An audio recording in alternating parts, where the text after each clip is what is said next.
नमस्कार प्यारे बच्चों। आप लोगों की आपकी अपनी हिंदी क्लास में एक बार पुनः स्वागत और अभिनंदन है। प्यारे बच्चों, आज हम लोग रसखान जी के द्वारा रचित रसखान के सवैये के अंतर्गत आने वाले तृतीय सवैये का सप्रसंग व्याख्या पढ़ेंगे। सप्रसंग व्याख्या पढ़ने से पहले आइए हम लोग रसखान जी के द्वारा रचित तृतीय सवैये का वाचन करते हैं।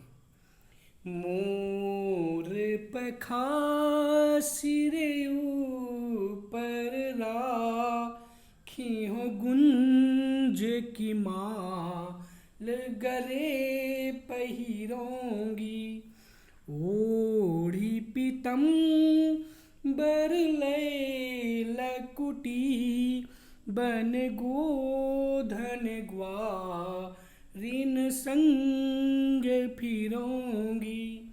भाव तो वो ही मेरो रस खानी सो तेरे कहे सब स्वांग करोंगी। या मुरली मुरली धर की अधरान धरी अधरान धरोंगी। प्रस्तुत सवैया रसखान जी के द्वारा रचित सवैयों से उद्घृत है। इस सवैया में कृष्ण की प्रेमिका एक गोपी का प्रेम प्रदर्शित हुआ है।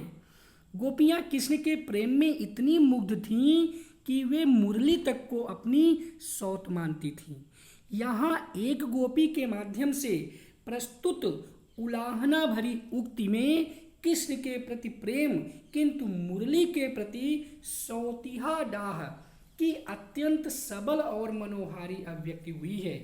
कृष्ण का वेश धारण करती हुई गोपी कहती है अपनी सखी से कि हे सखी, मोर पखा सिर ऊपर राखियों, जिस मोर के पंख से युक्त मुकुट को मेरे प्रीतम भगवान श्री कृष्ण अपने सिर के ऊपर धारण करते हैं, मैं भी उसी मोर के पंख से बने हुए मुकुट को अपने सिर के ऊपर धारण करूंगी।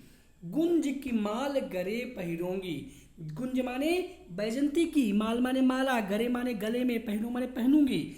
जिस बैजंती माला को मेरे प्रीतम श्री कृष्ण अपने गले में पहनते हैं, उसी बैजंती माला को मैं भी अपने गले में पहनूंगी। बेटा जी, आपने भगवान श्री कृष्ण की आरती में सुना होगा कि आरती कुंज बिहारी की, कि गिरधर कृष्ण मुरारी की, गले में वैजंती माला, बजावे मुरली मधुर वाला।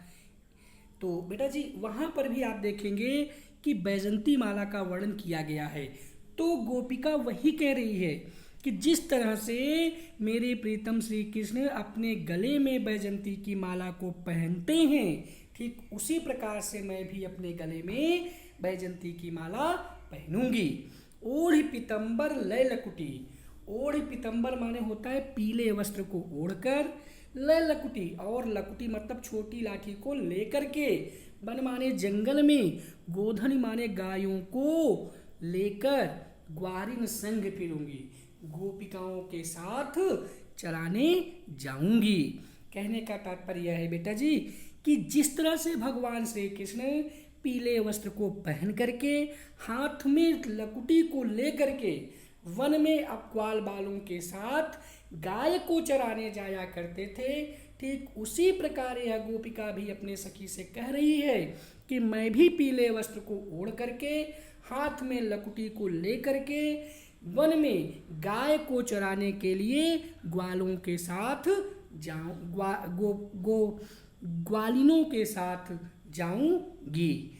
भावत वो ही मेरो रस खानी, सो तेरे कहे सब स्वांग करोगे। स्वांग माने होता है अभिनय करना, किसी की नकल करना, किसी की के अभिनय की नकल करना ही स्वांग कहलाता है।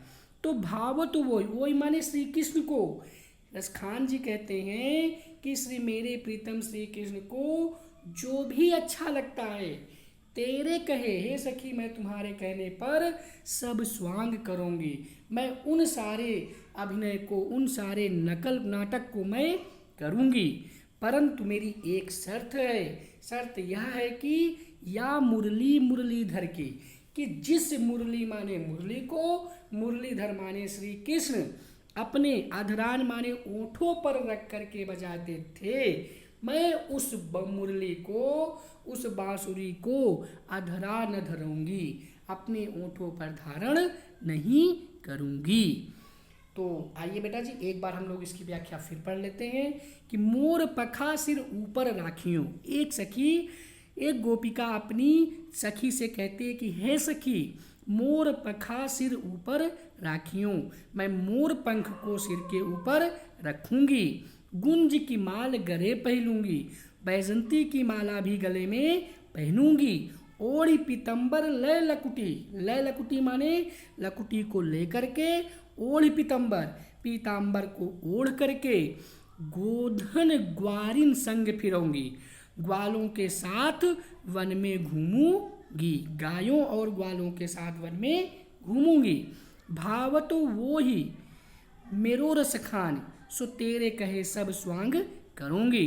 रसखान जी कहते हैं कि गोपिका अपनी सखी से कहती है कि कृष्ण मुझे इतने भाते हैं कि मैं उनके रूप का प्रत्येक स्वांग तुम्हारे कहने से करूंगी, लेकिन शर्त यह है कि वह या मुरली मुरलीधर की अधरान धरी अधरान धरूंगी।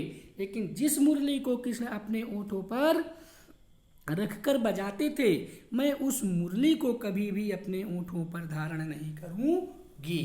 अर्थात यहाँ पर गोपिका जो है वह मुरली को अपनी सौतन मानती है, इसलिए वह कहती है कि मैं उस बांसुरी को अपने ओंठों पर धारण नहीं करूंगी। यहाँ पर बेटा जी आप देखेंगे कि अधरान धरी अधरान धरोंगे, यहाँ पर अधरान अधरान शब्द 2 बार आया है, इसलिए यहाँ पर यमक अलंकार है।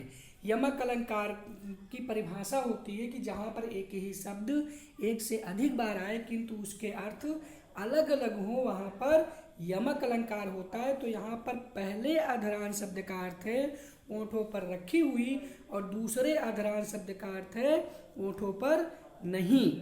इस तरह से यहाँ पर आपका यमक अलंकार है। भाषा ललित और माधुर गुण से संपन्न है। यहाँ कृष्ण के रूप सौंदर्य पर मुग्ध होकर गोपिका उनका रूप धारण करने का स्वांग करने को तैयार है। सौतिया डाक के कारण वे मुरली को धारण करना नहीं चाहती हैं। लय लकुटी गोधन ग्वारिन सब स्वांग में अनुप्रास अलंकार का प्रयोग किया गया है और पूरे जो है पद में सवैया छंद का प्रयोग किया गया है। इस तरह से बेटा जी हम लोगों ने यहाँ पर जो है आज रसखान जी के द्वारा रचित इनके तृतीय सवैये की सप्रसंग व्याख्या हम लोगों ने समझी। आज के लिए बस इतना ही। जय भारत, जय हिंदी, धन्यवाद।